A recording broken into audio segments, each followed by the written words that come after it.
just making a quick part 2 to that video I just finished making about the themes of making money. So just quickly, sorry, not making money, going postal. Quickly check back that last video if you want to watch the first bit. But I just wanted to discuss a couple of the other quick themes that, and these ones are not as sort of seminal to the work. They're not kind of the main core themes that are kind of addressed in the main story, but they do show up, and I think they're quite interesting. So one of them is we get the idea of, racism and bigotry and what that means.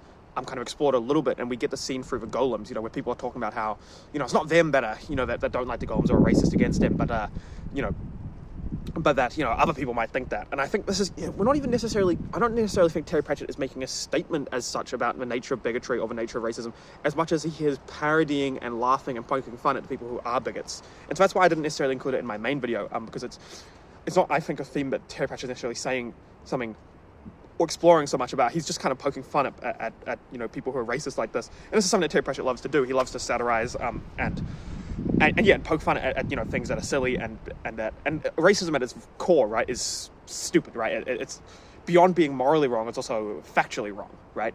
And so I think that that's something that Terry Pratchett's kind of poking fun at. It's just, how dumb people really are when it comes to bigotry. And I think that the golems are kind of a fun way of doing that, where we can kind of take ourselves outside of our experiences, with, racism in our world, with actual human races. And we can see how silly it is when it's applied to golems, who are made of clay.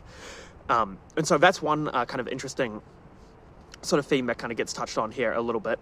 And then I think that some of the other interesting stuff that he kind of briefly explores is how silly religion is, look, I'm not hoping to be rude to anyone, but in my personal belief system, religion doesn't really gel with me, and I think Terry Pratchett would probably identify the same, because he's really poking fun at religion and poking fun at how silly a lot of these systems are.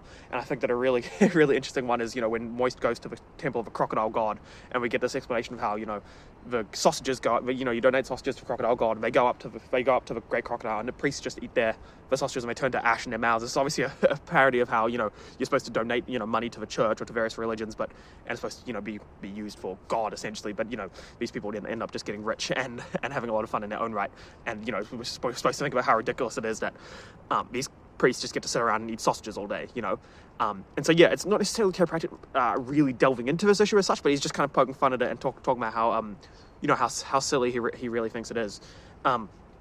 So those are two kind of the smaller, I suppose, themes, ideas that Terry Pratchett kind of, he touches on in his book. He makes a bit of fun of him, but he's not necessarily, dedicating whole plot lines or anything to them or making great fun of him. One other one that I quickly want to touch on, and this is one that it kind of comes up a fair bit in the story. And so I would, you would say it's a theme of the story, but I actually don't necessarily would say I understand it. And so that's why I didn't want to include it in that main video, because I don't really get it as such. I'm not entirely sure what statement that Terry Pratchett is making, but I think he's saying something, which is this idea of personal identity and who you really are. Because multiple times throughout the story, Moist von Ludwig, our main character, he kind of questions who he really is. He thinks to himself he's so good at scamming people that, and making people believe in him that everybody is, and he doesn't actually know who he really is anymore. And then we get this idea, this is kind of resolved at the end, where he thinks to himself, well, he can just keep, having this scam forever, this idea forever. And it's okay, because that might actually be who he really is. And this is an interesting idea, right? Which is that if you think you're fooling everyone, but you fool everyone for your whole life, then wasn't that just actually you?